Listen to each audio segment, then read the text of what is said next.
Hey y'all, before the video begins, I want to give a quick trigger warning for blood, gore, and guns. A couple other things, but they all fall into that thing. Also, this is a video essay I'm doing for college, and before you ask, I'm an A+ student. Kidding, of course. B at least. Anyway, if you like the video, and if you're new, subscribe. I would greatly appreciate it. Alright, I'm out of here. Hope you enjoy the video. That's enough!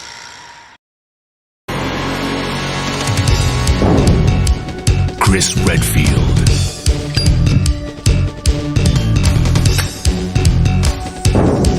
Jill Valentine,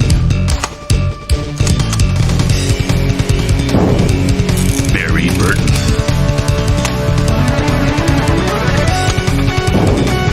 Rebecca Chambers, Albert Wesker,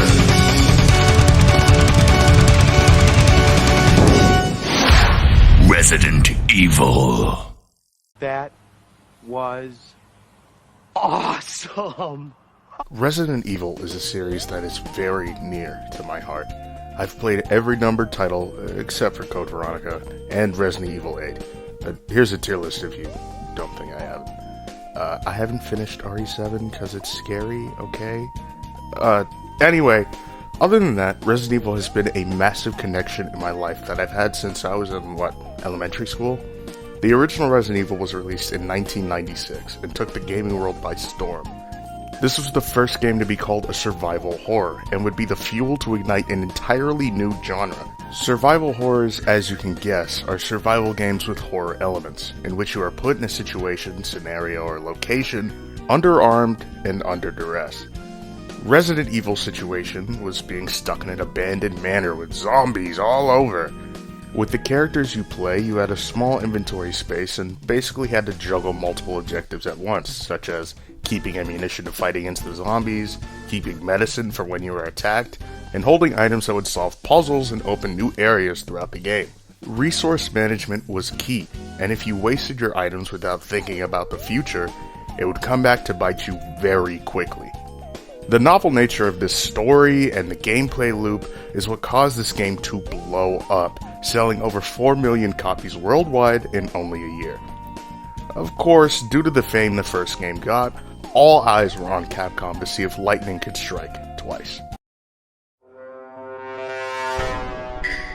Resident Evil 2 was released with the same fanfare, if not more. Resident Evil 2 improved on so many aspects of the original. The story, the gameplay, the graphics, the sound, the atmosphere, even the dialogue. That was too close. You were almost a Jill sandwich. You're right. This is the ultimate life form. Tyrant. Chris? Stop it. Wesker, you're pitiful. Oh, you must be the new guy. Leon. Sorry, but it looks like your party has been cancelled. And it's coming after me! What was that? That's what I was telling you about! It's here! Sherry, wait! This much evolution as a sequel confirmed to people that this was a franchise to watch out for. And it also confirmed to Capcom that they had a moneymaker of a franchise in their hands. Multiple sequels, and even a remake of the original game, were made with varying levels of success, until the series was effectively dead in the water as a franchise that, well, some people couldn't even recognize anymore. Fast forward a couple years, and the series gets an electrifying revival with the release of Resident Evil 7 Biohazard. A return to the survival aspect, and most importantly, the horror aspect of the original games. Of course, with the thunderous return of a flagship franchise, questions of where the series would go next returned. Even rumors of a remake of the second game, for example. Well, those rumors came true.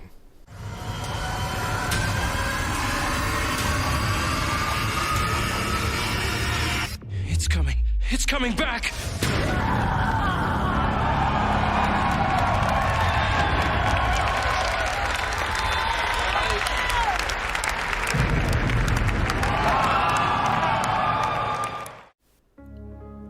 Resident Evil 2 Remake released on January 25th, 2019, to, again, massive fanfare. The game has just turned 4 years old at the time that I'm writing the script, and it is still such an amazing experience today.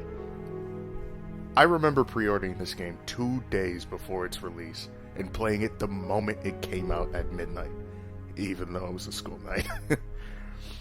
This game fascinated me when I was younger, and I had that same exact fascination with the remake.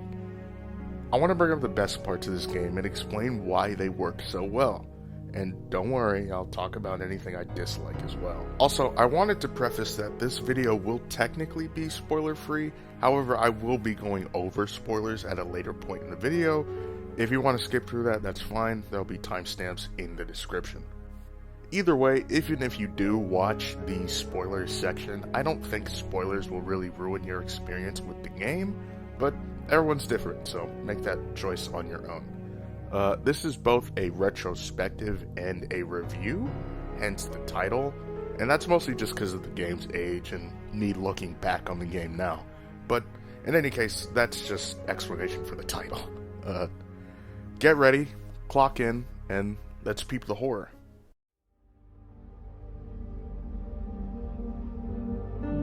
First off, let me say that even though this game is a little bit older now, this game still looks amazing.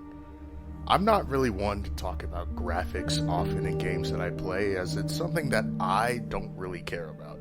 But I gotta give Capcom credit where credit is due. The RE engine makes this game run very smooth and look great while doing it. The game was released near the end of the PS4 lifespan, and you can tell that it's using the console's ability to the fullest.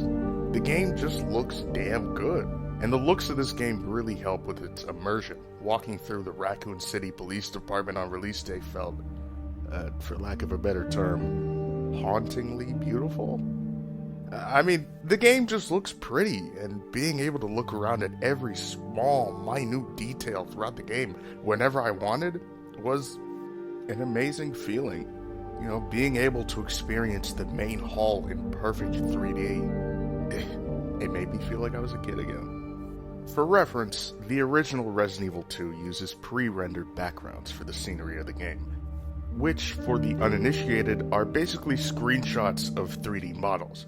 This allows for much finer detail and realistic backgrounds than rendering everything in real time, which the consoles at the time just couldn't really do for long periods. This was why in the original game it had fixed camera angles, since you were technically just walking around a screenshot. But since the remake doesn't have a fixed camera angle, you can focus on whatever you want. The characters themselves, the environmental storytelling around the police department, the statues littered around. There's so many small details that can just go unnoticed, but they all help with that immersion. Speaking of immersion, this game really helps the player feel immersed in this situation unfolding, both with the help of the scenery, like I said, and the zombies themselves.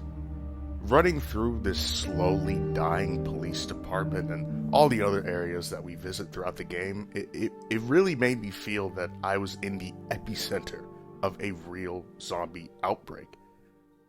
Something I also realized during my replay before I began to write was that this game is very dark. Even with high gamma levels, without the flashlights in certain areas, you can't see anything. This makes it a very essential item to move around. I mean, it's equipped with you throughout the entire game, but it's still a nice detail since it just immerses you, and you gotta stay focused in these low-light areas throughout the game. Not to mention the amazing gore done with the zombies. This game has some of the most responsive zombies I've seen in gaming yet. The way they interact with their environment is just straight up fascinating. Like Valve levels of fascinating. Not to mention how responsive they are to you, the player. If you shoot a zombie in the head, they stumble back before walking towards you again. If you shoot them in the leg, they can be stunned before they regain their footing and shamble towards you again. You can shoot off their legs and their arms, just making them shake and shamble towards you like some bloody slug. Of course, just because a zombie is disabled does not mean they're no longer dangerous. They will still give you chase no matter what, and are still able to bite you as long as their heads are intact. All these details spread through the game just continue to add to the immersion of the gameplay. Speaking of gameplay, we should talk about that.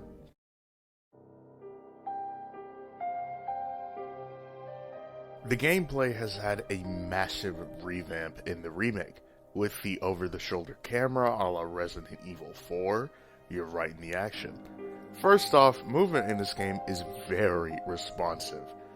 While I'll always like the tank controls in the classics, having full control of how you move is always a benefit to the player. If you want to move right, you can do so. If you want to move backwards, you can do so. If you want to strafe in a circle, you can do so. This allows for tight movements that couldn't have been done before in the original. A huge difference from the original is that you can now aim while moving. Backwards, forwards, sideways, it's all possible. This might sound like some small, minute change, but this could literally be the difference between life and death, especially in hardcore. I cannot count the amount of times I got bit in the original because you had to stand still while aiming, so this is a very welcome change. There is a balance added to this, however. If you move while aiming, your aiming reticle will expand, meaning your shot has a high chance of going wide and hitting a different location, or just missing entirely. On the other hand, if you stand still, your aiming reticle will get smaller, and you'll always hit your shot. This puts it up to the player if they want more safety by moving away while shooting, or more accuracy by standing still for the shot, kind of like the original. The inventory screen has had a massive overhaul as well, working and looking more like Resident Evil 7's screen, with its grid-like look and the fact that bigger weapons and items take up more space in the inventory. A thing that you can do in the inventory screen is combine things to make other things, like ammunition, healing items, and even upgrades for your weapons. You find these items all over the game, gunpowders and herbs of various types and qualities. If you combine 2 gunpowders, you get handgun ammo. If you combine high-grade and normal gunpowder with Leon, you get shotgun ammo. There's way more combos, but I'm sure you get the point. In the game, combining these gunpowders is essential since you need this to get by. This is different from the original as you can only combine herbs and weapon parts. Combining herbs is the same as the original. The green, red, and blue herbs return, and when combined with each other give different results, with the combination of all 3 being the ultimate herb, fully healing you and giving you a defense buff, thanks to the blue herb change. And weapon combining is the same, making your weapons more accurate and more stronger in general. These abilities can really make a difference in your playthrough, so it's definitely in your best interest to use them. And even if you don't, your map will save the locations of all the items you find. So if it isn't useful for you now, you can go back and get it when it would be useful. In the original, even with a map of the area, the rooms were not named and it did not show you this information. So again, a very good quality of life change for me. Seriously, I don't know why they didn't name the rooms. Name the goddamn rooms. The last difference I'd like to bring up is the difficulty settings. If I'm remembering correctly, I don't think the original had a difficulty setting, but I know that it was a part of the Dreamcast port that Resident Evil brought different difficulties. That just being easy, normal, hard, and a couple extras too. The remake does have 3 difficulties: assisted, standard, and hardcore. Assisted gives the player aim assist, health regeneration up to a certain threshold, and automatic saving. Standard mode is about what you'd expect, just the standard Resident Evil experience, normal difficulty, and typewriters to save. However, it does change the fact that it also has auto-saving, which is pretty damn useful in most cases. Hardcore mode is the classic Resident Evil experience where the enemies are stronger, durable, and you can only save at typewriters in select locations with ink ribbons, which are a finite resource that can only be used once. I have to say that as a player, I would just recommend a new player or anyone coming back to just play standard mode. Hardcore mode in this game is at times mind-breakingly difficult. Zombies will just take you to near death in one bite, and sometimes they can take over 8 shots to put down compared to the 3 or 4 shots needed in standard. It can be a fun challenge at times, but I don't know, when I played hardcore, it just began to feel like a chore after a little bit, especially the goddamn bosses. It's annoying me just thinking about it. Although, a fun challenge that's throughout the game is the inclusion of Mr. X! Mr. X is a roaming enemy in the police department. He is nigh indestructible and starts hunting the player after a little while in the story. After that point, he is always hunting the player while in the police department. You could literally hear his footsteps around the police department when he's not currently chasing you. It's pretty damn cool.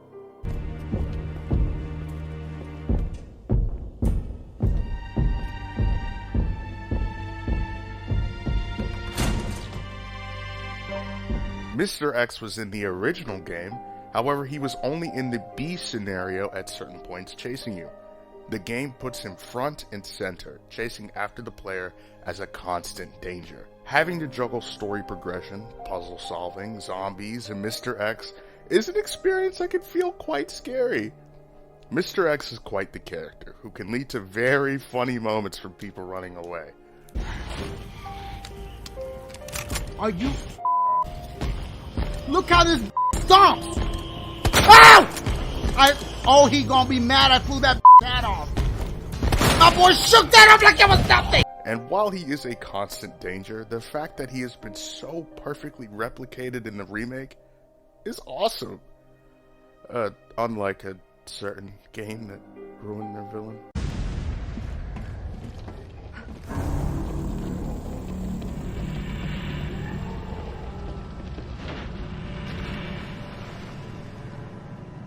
Bitch can't even swim. All these gameplay aspects coalesce into a very fun experience all around. Even if that experience can be quite annoying if you're playing on hardcore mode. Still, overall the gameplay is amazing and it always brings me back. However, if we're talking about a remake, we need to talk about how it also adapts and or changes its story. So, let's talk about the story.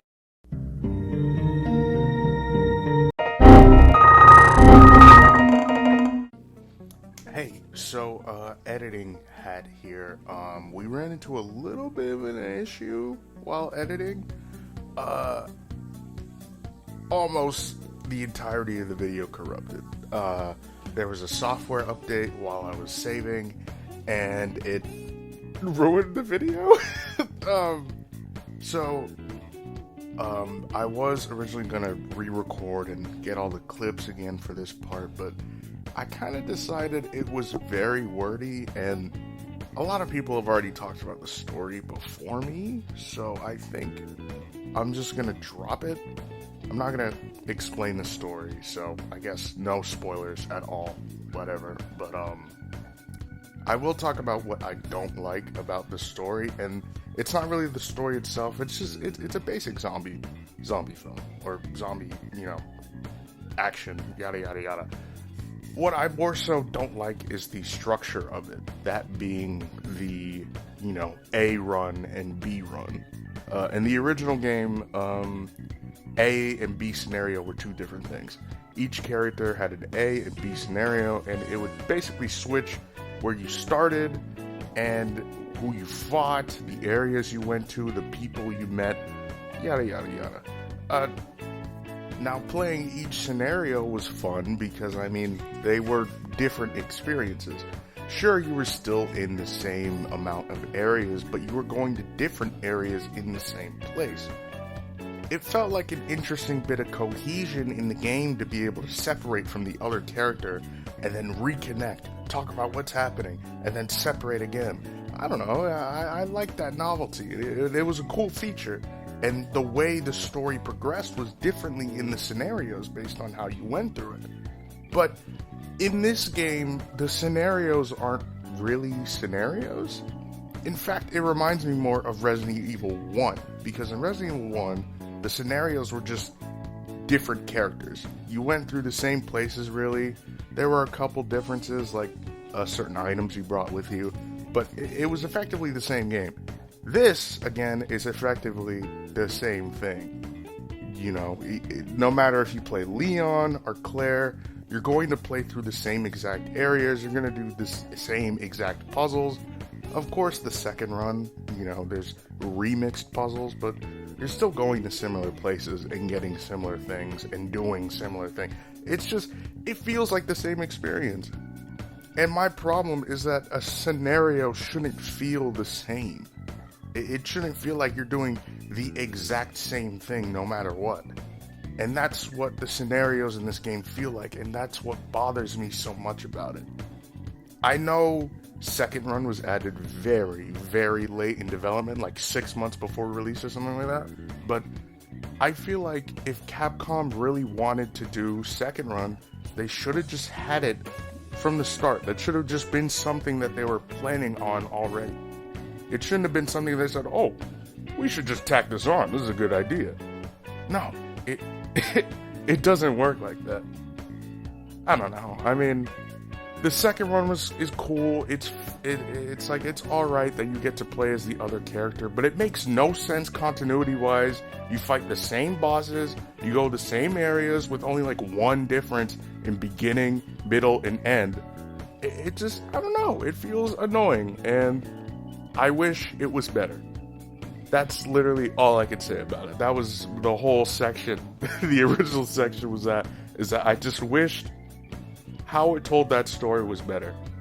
And goddamn, I'm so mad that video corrupted. Oh my god. I was able to salvage the rest of it, honestly, but that was the best part of the video, and it's gone. I will cry now. On to the next part. What was the next part? Extras. On to extras.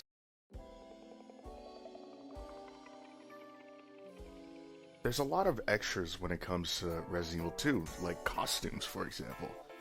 You can wear the normal outfit that they wear through the game, or you can wear a modern rendition of their classic outfits from the original game.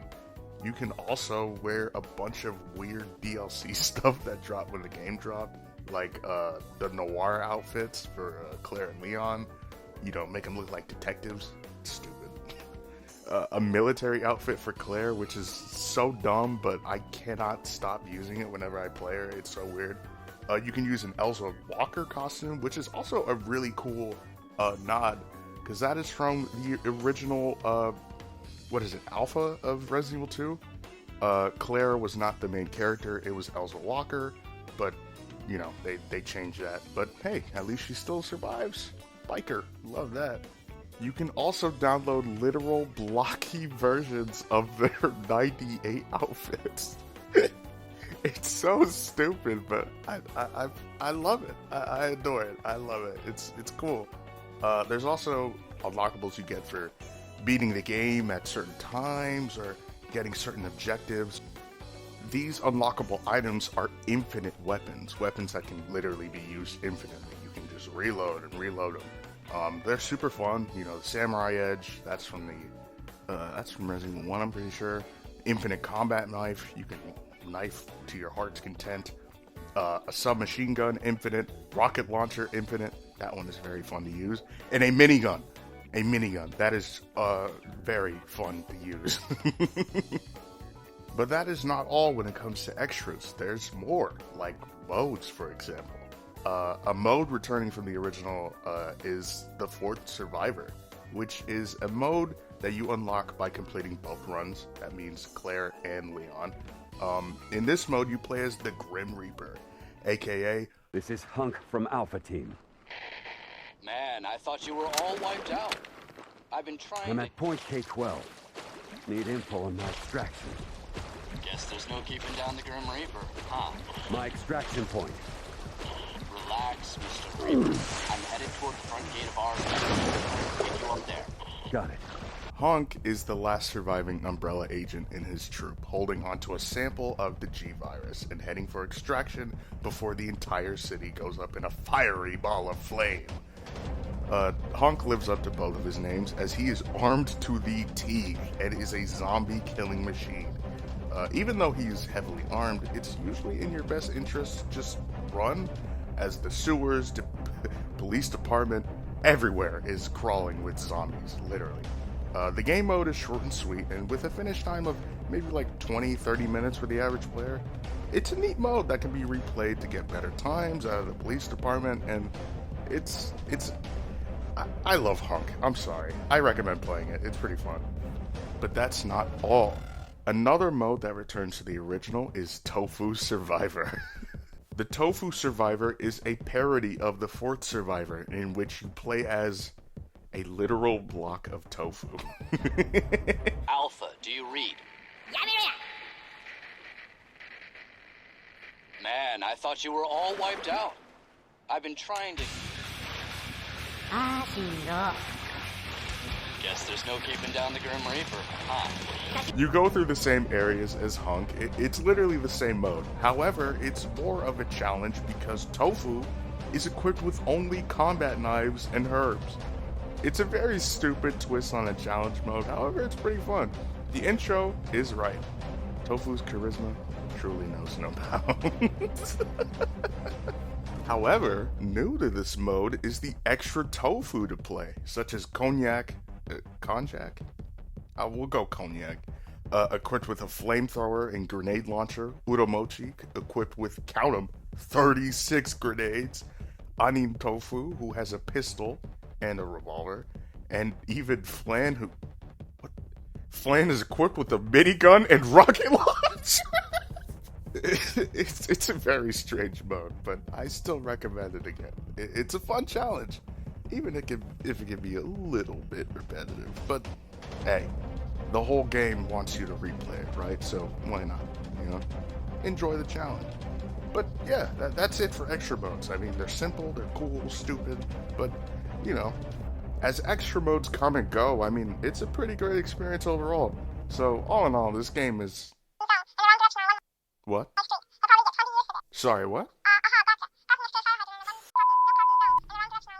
I forgot about the Ghost Survivors. The Ghost Survivors was the challenge mode that was released a month after the game released. And I'll be honest, I don't like them at all. They're all just challenge modes in which you need to get from point A to point B, except for the last one, which is like a survival mode in which you fight off waves of zombies. I don't know, it's just boring. I mean, there's remake zombies that do different things, and all the characters in these modes are characters that died in the actual story. I mean, I know they're what-if stories, but I mean, the concept sounds interesting, but the characters don't have any voice acting, they barely have any stories, and the stories that are there is very lackluster. I don't know. The survival mode was kind of interesting, but that's it. Get it off the screen. I can't handle it anymore. Well, yeah. I know I just gave a lot of negativity towards the end there, but there's still a lot of small things that I prefer the original for, but all in all, this is still a great game, and a solid remake of a classic title. It's not the perfect remake that some people have called it in the past, but I would still say that it's a fantastic experience even today. Most of my negative comments were just from repeated playthroughs of the game. I mean, I've replayed it 9 times at this point, so it makes sense that I would, see more negatives as time went on, and the rose-tinted glasses continued to fall off until they were dead in a ditch.